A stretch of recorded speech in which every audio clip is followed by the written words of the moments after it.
This is the first lecture in a module covering assembly-level function calls and the data structures and assembly instructions that support them.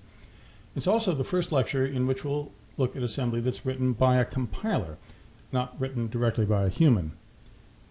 The assembly examples used thus far were written by hand, and in practice some assembly code is handwritten, but it's also common to use and modify assembly code created by a compiler, such as GCC, the Unix C compiler. A compiler already translates high-level code, e.g. C, to machine language, so it's not hard for it to generate an assembly language translation instead. Indeed, some compilers generate only an assembly language translation, relying on an assembler, which the compiler automatically runs as a subprocess, to do the assembly to machine language translation. There are several advantages to using assembly code generated by a compiler. It's faster and more accurate to write a C program and then generate assembly than to write assembly from scratch. Reading compiler-generated assembly shows how the compiler thinks, which is good preparation for later compiler courses. It's realistic. You're more likely to tweak compiler code than write scratch assembly. Compilers can generate highly optimized assembly code designed for fast execution. This includes use of operations like RSB and MLA that were discussed in earlier lectures, strategic use of registers to reduce loads and stores, and even cleverer approaches that we'll see later. Code optimization is both interesting in its own right and indirectly teaches a lot about how the ARM architecture works, since optimization is driven by architectural issues. The GCC compiler will generate non-optimized, for now, assembly code if given the -s command line argument. We're going to be using prog4.c here, so I'm going to write GCC -s prog4.c show prog4, we'll call it from c.s. This generates a file prog4 from c.s that was created from prog4.c. It's an assembly language translation of it. Let's take a quick look at prog4.c. This shows that it has a function range sum that is used to compute the sum of values from low to high. The main function calls range sum to get a sum in total, and then it calls printf down here to print the sum. So it has two function calls. We'll examine GCC's assembly translation of this to see how function calls are done in assembly, and especially how parameters and local data for a function call are stored in memory. And note, you might get somewhat different assembly output from GCC than what we show. This is due to changing versions of the compiler, and also because the lecture version has a couple small tweaks to make this first example easier to understand. Here's a quick look at the generated prog4 from c.s file, which we just created. And it shows it's a lot more complex than earlier examples. And in particular, it has a lot of assembler directives like these here. Now, most of these can be removed without harm, and we'll use the redacted copy in prog4.s for the rest of the lecture, but first let's get a sense of what the directives are about, at least. Here's a brief summary of a few of them. For instance, here's a .arch directive, and then a bunch of EABI attributes, as you can see. All ARM processors share the same machine language, but they vary in subtle details of architecture that can affect speed of execution. And the ARM ISA has versions, with a few new machine language instructions added in later versions. The .arch for architecture directive tells the assembler what ARM version we're using, version 6 in our case. And each .eabi attribute directive describes via its numerical arguments an architectural detail of this particular processor. We won't get into more detail than that on those. But the FPU directive down here, for instance, describes the FPU version.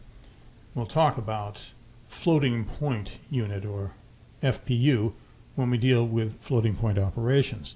It's a separate area of the CPU devoted to such operations, and it comes in various versions. And again, as I said, that .fpu assembly directive describes what version we've got. Now, some directives amount to formal documentation. For instance, the .file directive here indicates the original source file from which the assembly is derived. Now, before we examine that redacted prog4.s version, let's talk a bit about function calls, and in particular how we store a function's local variables and parameters during a call. From here on, we'll use the term local state for the locals, like sum here, and the parameters, like low and high. The term local state is shorter, and local state will include more than just parameters and local variables as we explore further. Now, a simple answer to how to store a local state might be to reserve labeled space for the local state in the data segment, like we did for val A, for instance, in prog3.s. But there are two problems with this. First, the local state is only needed during the function call, and needn't exist before or after the call. Saving permanent space for it is thus wasteful. And second, functions can call themselves, either directly via recursion or indirectly by calling another function that eventually recalls them. Thus, multiple instances of the same function may be running at the same time, and they each need independent copies of the local state. If we have two instances of range sum running at the same time, one having called the other, they each need their own version and their own copies, let's say, of low and high and of sum. Every programming language designed in the last half-century solves this problem by storing local state in an area of memory called a runtime stack, or RTS. So here's a diagram of an RTS. The RTS, this area here, is divided into areas called stack frames, the blue rectangle. Or in an academic context, they can be called activation records, but professional software developers always call them stack frames. Each stack frame stores local state for one running function. The RTS starts with just one stack frame, holding local state for main. This stack frame is the top of the stack, or TOS. In prog4.s, that frame contains local variable total, as you can see. Now, when main calls a function, for instance, range sum, the program adds a new stack frame holding range sum's local variables and its parameters, or its local state in its entirety. This new stack frame now becomes the top of stack, and the main stack frame waits below it until range sum returns.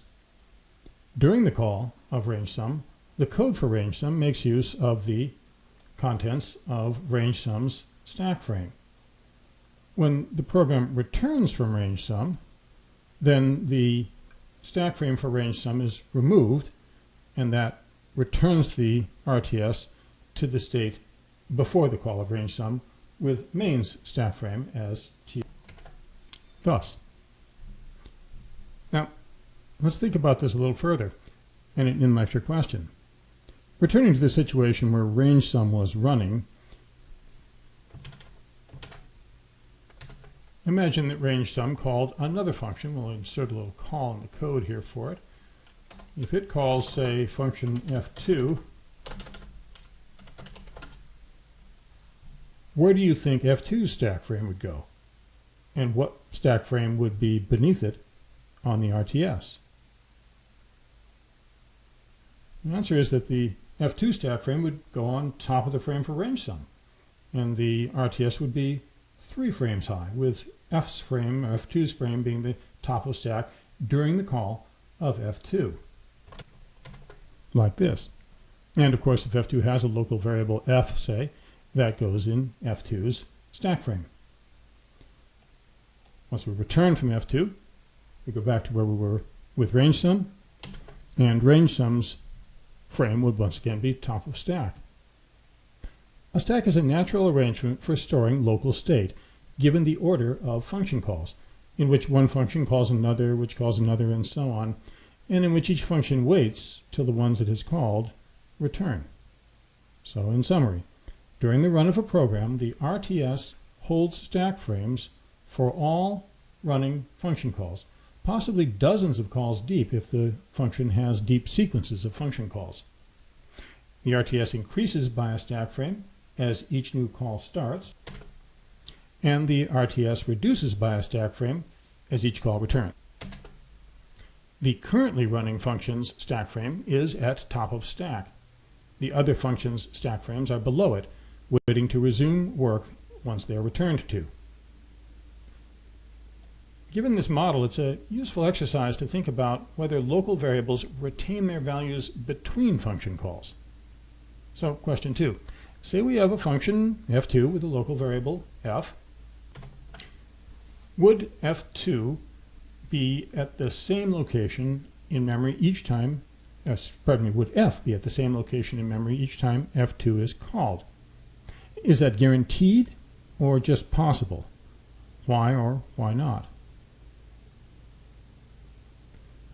The answer is it might be at the same location each time if the same sequence of calls leads up to f each time.